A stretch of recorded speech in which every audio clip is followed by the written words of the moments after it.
was another ridiculous race.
Damn, missed it.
$15 to go.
Oh, come on!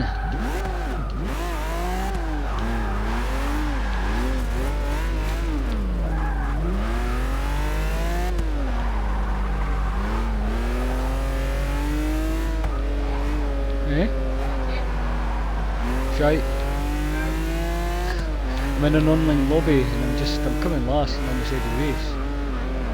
Partly because, well, with this one the brakes on the Ferrari are old. About an hour ago.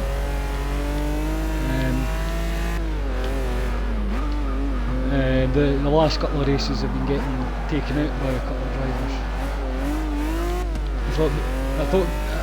I thought maybe the lobbies, the public lobbies were a bit more friendly nowadays, but no, they're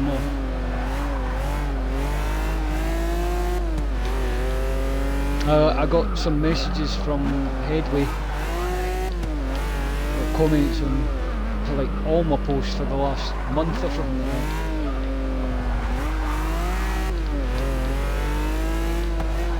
I've liked them and they've said, thank you very much, your hard work's appreciated and things like that.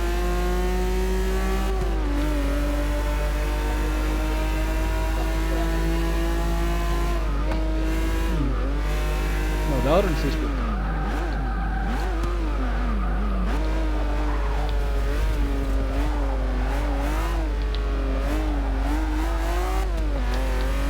I'm going to go back to doing hot laps after this race because these public lobbies are just chronic. It's not just that, it's trying to work out how to set the car up as well. So I don't have the car.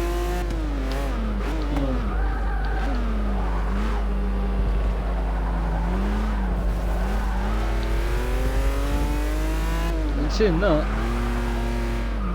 I've not quit, and because I've not quit, I'm now up to 12th, because other people have quit.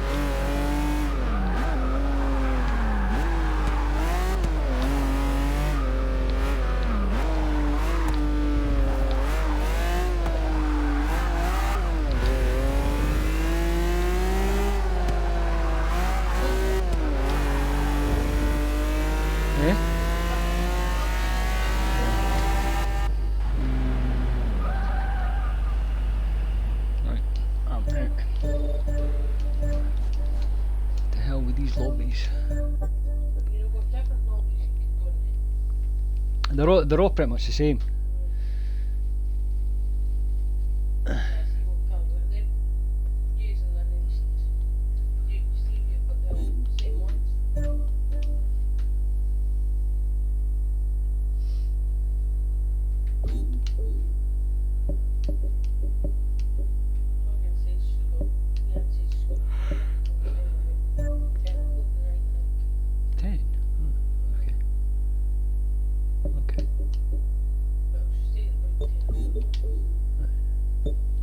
Got 10 spins for Davey.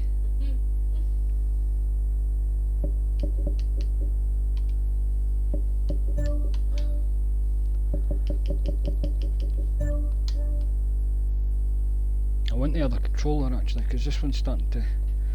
Well, they're saying that, it's maybe because I've got the keyboard on it. Hold on.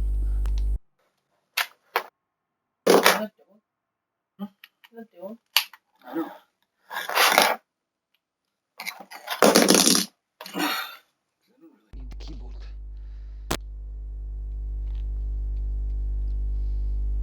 Do you have another break? I have, but I need to go for another break because I need a pee.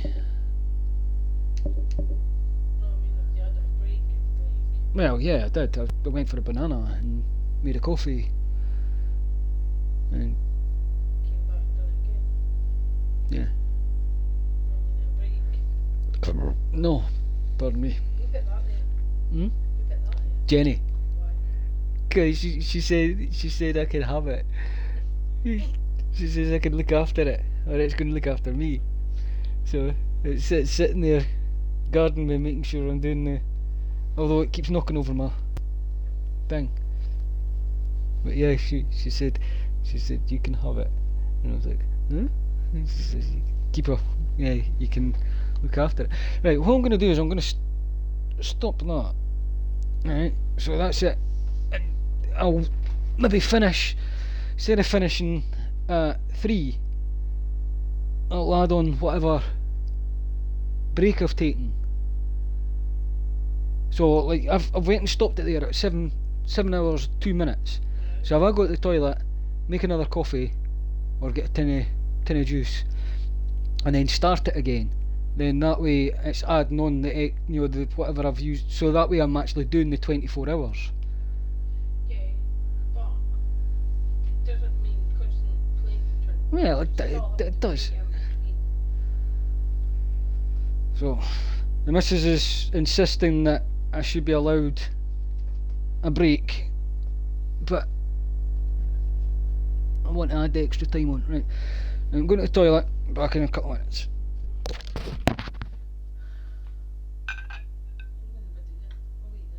Yeah.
I'll get it done for copyright.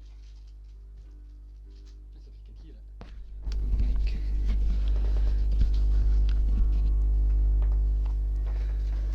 Alright.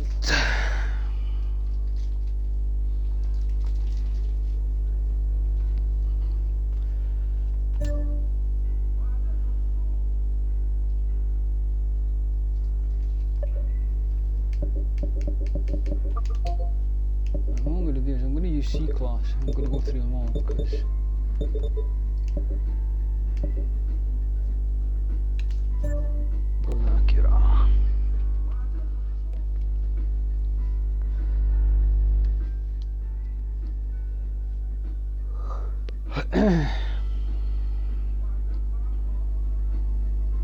signed out. That's good.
So, as promised, I said I was going to talk about my head injury. I know there's only one person viewing at the moment, but depending on how the quality turns out, when it gets divided up and then uploaded onto YouTube. Make a kind of highlight video.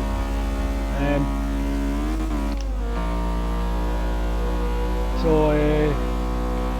I was. Chances are, if you know me, you'll know how it happened. But for those of you that don't, I was 12, and I was out playing on my bicycle with my friends. Down somewhere called Beveridge Park, and we were doing jumps, and off this bump down track which is called the Mill Dam, and came to my turn and came down the hill. All I remember is the front wheel of the bike touching, getting to the top of the bump. So, pressing pause on a video player. But it's one of the weird things is, some people have tried to suggest it's maybe being an out-of-body experience and things like that, but one of the last images I have in my head from that moment is, I remember coming down the hill, and the last image I have is the front wheel of the bike, but from sideways. I remember, actually seeing the bike wheel from the side. So some people have said, "Oh, maybe that's you, maybe that's your consciousness." Standing beside watching it happen, but then that would mean that I was unconscious when it happened, before it happened. But no, I don't believe in that crap anyways. What I think it is, or could be, is the front wheel buckling or something. Never actually asked my friends that were with me at the time what exactly happened, or maybe the bike wheel maybe it hit the ramp at an angle, don't know. So I was knocked into coma immediately. But my friends were obviously there to, one of them had done a first aid course, so usually in first aid on site, and another friend helped them to do that, holding in position and clearing the airways and things like that. Another friend phoned an ambulance, phoned mum and dad. Another one phoned the doctor who was walking the dogs in the park. So obviously all my life to those guys.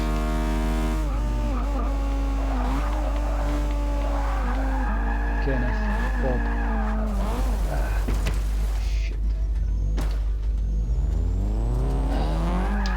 Gordon, Daryl.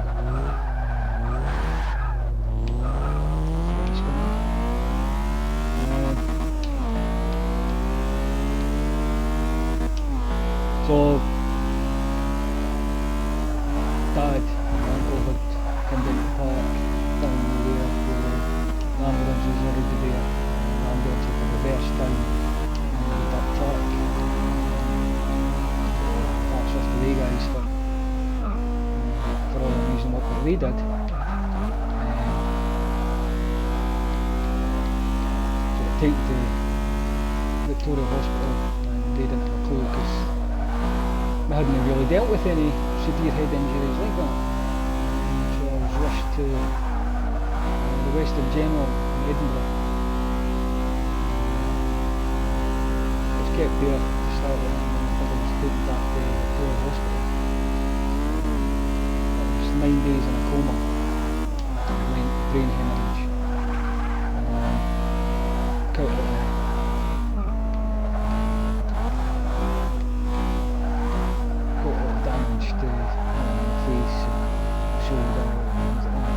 I never broke any bones.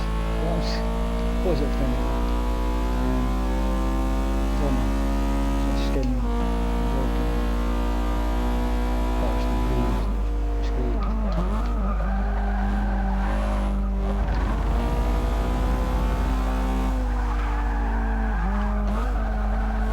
So I mean, some people say to me, do you think it might, do you think things would have been different if you were on a bike helmet?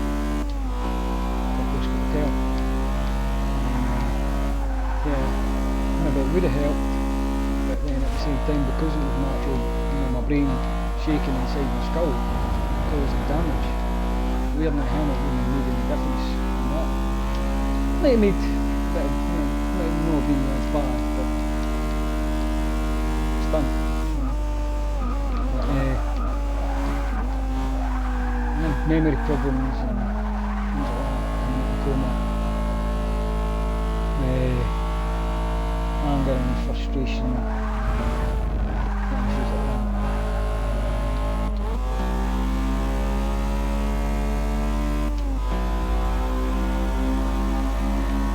I was kept in the house when I was allowed home from the hospital. Once the hospital was satisfied that I was out of danger, I wasn't really allowed to go out anymore. And at the time I kind of resented Dad for doing that, for being cut off from my friends, but looking back at it, it was not a choice that I could. He would just let me out, play with my friends, and recover from such a severe head injury. So, I mean, at the time I felt kind of betrayed by friends as well. Because I felt like my friends didn't appreciate me anymore and things like that. But simply, looking back, reading into it now, it turns out that because the head injury was so severe, there was quite big personality changes, and a lot of my friends that I'd had before the accident, I think it was devastating for them to think that the boy that we used to hang around with was gone, and this new guy, with all these frustration problems and quirks in his personality and things like that, they found it difficult to to make that abrupt change, you know. Because I mean, at 12 years old, you know, all kids are kind of going through changes anyway. But I think because mine was such a severe change, that was difficult, not just for myself, but for everybody around me. So I felt like I had to kind of grow up quite quickly because of it. You know, I had to mature and, you know, look after myself, make sure I didn't knock my head, and, you know, no climbing trees, and I had to be very kind of wary of my surroundings. So I think that's where a lot of my kind of cautious Dave and stuff stemmed from, was worrying that if I did something that might end up you know, damaging the recovery that I've had. So I went back to high school, and again, like I say, it was a change in me, changed my personality, the way I dealt with situations was, because I've lost the hearing in one of the ears, somebody would make a comment, it would just be an innocent comment, like they would say something like, what? I'd say it again, what? And I still get that today, you know, I'll say something but I don't actually make it what they say. So I mean, I know myself, if somebody doesn't understand me when I say it twice, then I'm just like, forget it, it doesn't matter. So I can imagine for them it being the same kind of way, you know, they would say something and I genuinely wouldn't hear them, you know, because maybe there's background noise or something like that. So they would say something to me like, are you deaf or something? And I say, well, actually I'm deaf in one ear. And obviously now if I say to somebody I'm deaf in one ear and they go, eh? I'm like, I've not heard that one before. But back then, if I'd done that, I'm deaf in one ear and they go, eh? Then you go, shit. And they go, eh? I would have flipped. And I think I did flip on a couple of occasions. I was told by my mum that I once pinned the picture up against the wall because they'd done something. I've got no recollection at all.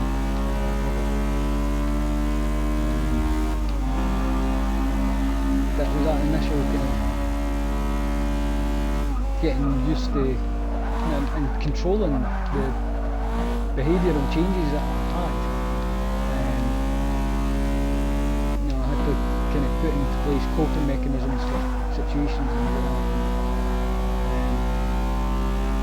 But obviously I had a lot of support throughout it. Mum, dad, sister, grandparents, aunties and uncles, cousins, and some really, really close friends that, because they stuck beside me, you know, all throughout it, I see them more as being family than just being friends. One friend in particular who was there before that, we spent time the day before, and who'd come to the hospital and sit with me, and he was so patient and understanding and tolerant. Like he'd come to visit me and I would be grumpy because I was tired or something like that, and he would just sit and spend time with me. It didn't matter how irritated I was or how much, you know.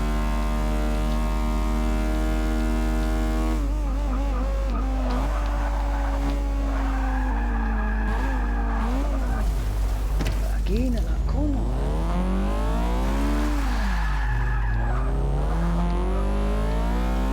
so because of that I owe a lot of who I am now, I owe a lot of my personality to Scott.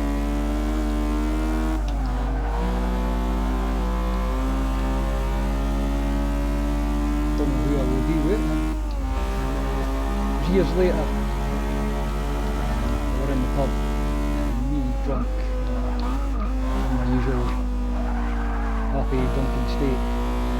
He said, I love you, Stuart, you've been with me, you stood by me, no matter how I behaved, you were always there for me, and things like that. And he said to me,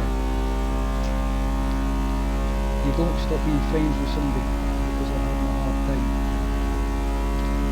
And it's just summed it up. And I thought, wow, yeah. And even now, you know, I'm going through depression. I don't know how much of it, you know, people have said, do you think it's because of the head injury?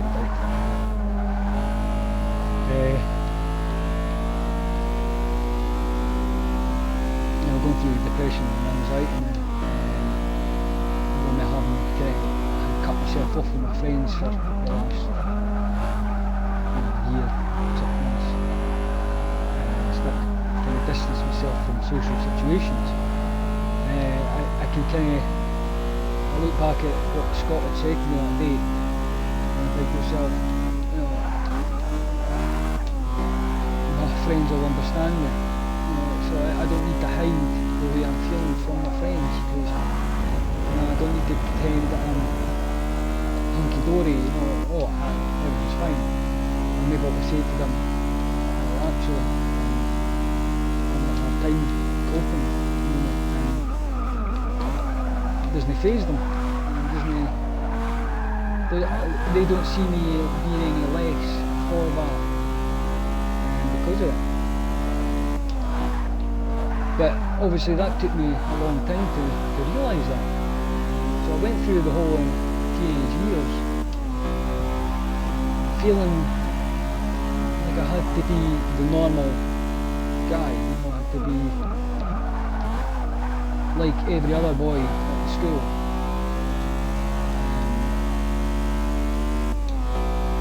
When at the end of the day I could have done with having some kind of additional support, just to help me deal with organising and, you know, dealing with stressful situations and things like that. But I kind of point blank refused. My mum did everything to get me all the support that was out there. But me being stubborn and wanting to be normal and wanting to be the guy I was before my bike accident, refused that help. So no, I'm fine, nothing wrong with me. But in hindsight, could have done with that support. It's done now, so there's no point in regretting that, you know, because who knows how things would have turned out. So regardless of me turning down the additional support, I managed to pass my standard grades. I got 6 3s, 2 and 4. And then do my hires, passed my higher graphic communication, I got a C for that. I had a lot of friends at high school. Yeah, a handful of good friends, and I was friendly with kind of everybody that was around. So socially, I felt quite comfortable, but it did take me a while to get into that, to get to that stage. Passed my driving test, 17. Went to college. Dropped out my first course at college, again because I was refusing to accept that I might have needed additional support in, again, organising things and getting the right, you know, reference books and how to structure folios and things like that.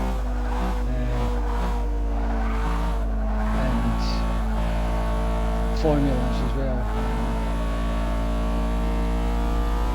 So I dropped out of that course. Went and worked at a local supermarket and had problems with frustration again with that, and dealing with customers. And still to this day I find it difficult dealing with like confrontational situations, because it worries me. Like when I worked in, I'm going to say that now, when I worked at Asda's, and when I worked at Spa, I was 16, because that was the kind of job I was doing when I was at school. But when I worked at Asda's, that was a full-time job. I found that if I got taken out in the kind of situation that I was like, I was employed to be a checkout, really the greatest job ever. But I felt like I was being, they would say, oh, David, go and do beer runs and spirit, David, go and do trolleys, David, go and do working in the restaurant. And I had the same thing when I worked at Sainsbury's a few years after. I felt like I was being taken advantage of, and that kind of situation got me feeling annoyed and used, things like that. So I could have found a better way of being able to cope with that, if I'd had any kind of counselling beforehand. But I ended up, I had a customer once that had said to me, like, the checkouts weren't working before Asda's went got all the checkouts redone. This was back in 2000. And I would try to scan the things through, and would tell, it's just the laser wasn't working on it properly. So, I'm really sorry. This is taking so long. Entering the codes and things like that. And the woman said to me, "You're not very good at this job, are you?" Now, what I should have done was just brushed it off. No, I'm not. No. So what? She doesn't matter, because it's been years later when I've been talking to people about anxiety and things like that people's opinion of me doesn't matter if they don't mean anything to me, because who are they? So the woman was like, you're not very good at this job, are you? Well, actually, I'm qualified in rattled off some qualifications. And then one of the final straws was the manager turned up about 4 minutes late for work. And the manager had said to me, "You're late, David." So I know, I twisted my knee and I was coming along the road. "That doesn't matter, you should be here on time." Well, sorry, but I was hobbling all the way along for down to the state. It's no, that doesn't matter. I just said, "I'm not going to tell you what," and I walked out. Now, obviously there would be better ways of dealing with that. And when it got later on, when I worked at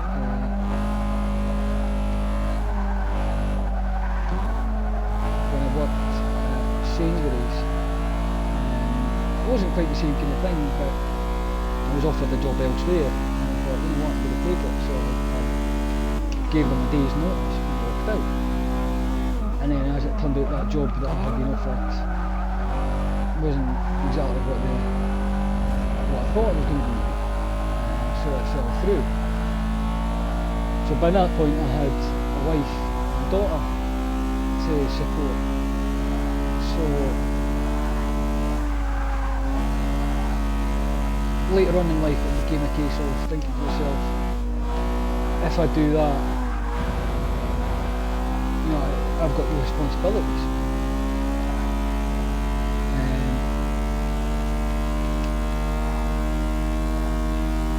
So again, I would always just try and no, nothing's bothering me and get on with it.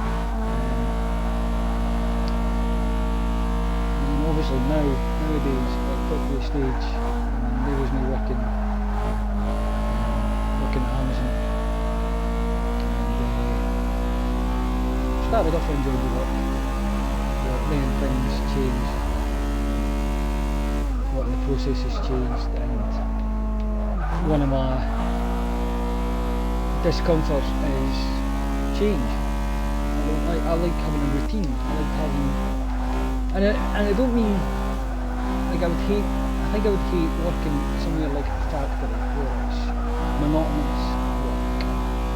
But it's a routine I like. I like having this is what I do first, this is what I do next, this is what happens next.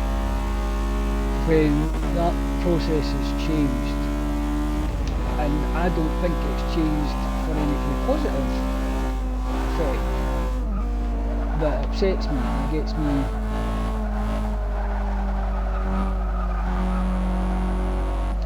it just blows me totally out of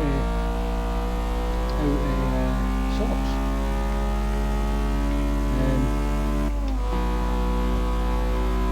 So like, I'm always, when I worked as an upholsterer, because yeah, I worked as an upholsterer for 5 years, and it was a job that I loved doing.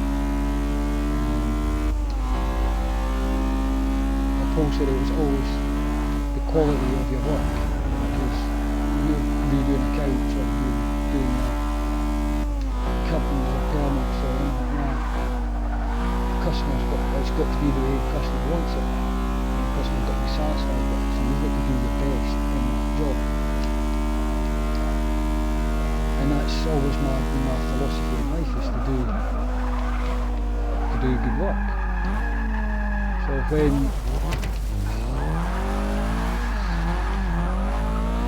when you sacrifice any kind of quality of work for quantity, it got me thinking,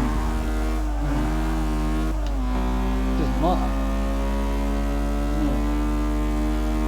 what I'm doing. Anybody can do it, there's no uniqueness about my work.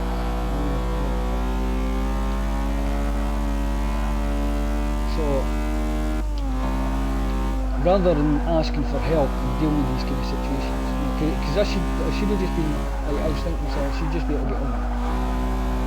It's a job, you get paid for it, get on with it. But because of my quirk, it's something that's kind of difficult to tell whether it stems from my head injury or not, whether it's just been a characteristic I've always had. But by not asking for help, or by not, by just bottling things up and saying, nah, fine, it just all kind of got to me. And because I feel that I've got to, I can't afford to be ill now, and because I've built myself up from being so low,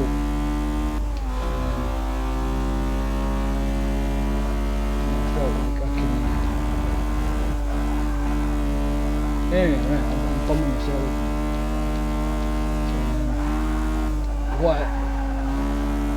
What I've started to do, or people started to kind of point to as well, is how much I've built myself up from. So I was at an all-time low of being in a coma, and having to kind of rebuild my personality to where I am now. I should be taking pride in the achievement. I don't like to blow myself.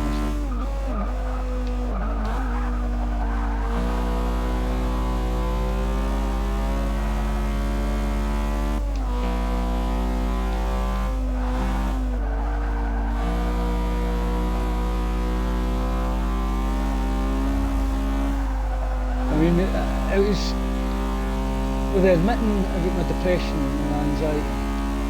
The response I got for that was amazing.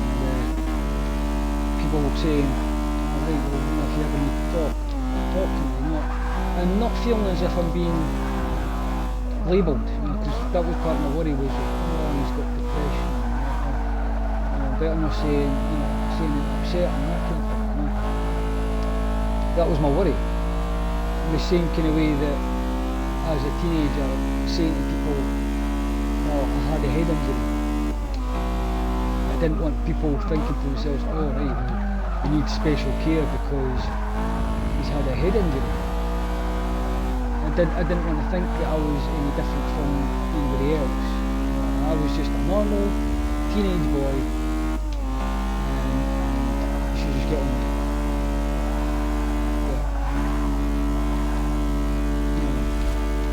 I should have just accepted, well look, I've had a head injury, it wasn't my fault. It's something I can't control. I can't control the way my emotions work, and the way my cognitive thinking works, and the way apathy works. So like I would pick up somebody wrong, not understand the way that they are saying things, and likewise the way I say things to people. Like I worry that they don't get whether I'm trying to make a joke or not.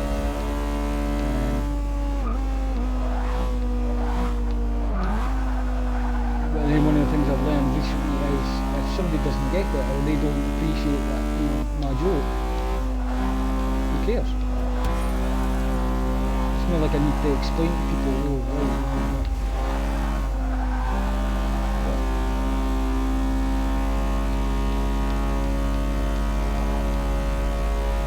I mean, head injuries affect so many people. And even a slightest wee knock to your head can have significant changes to your personality. And sometimes it doesn't. Sometimes it's just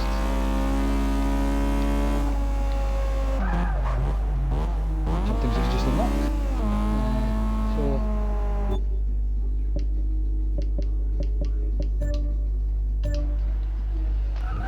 It affects everybody differently.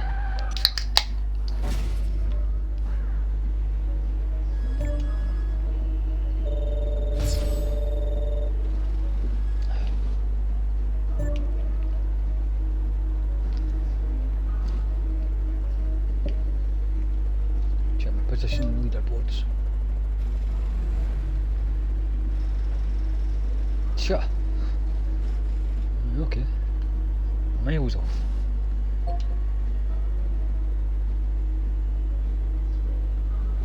Top 3% in Europe. It's pretty crap.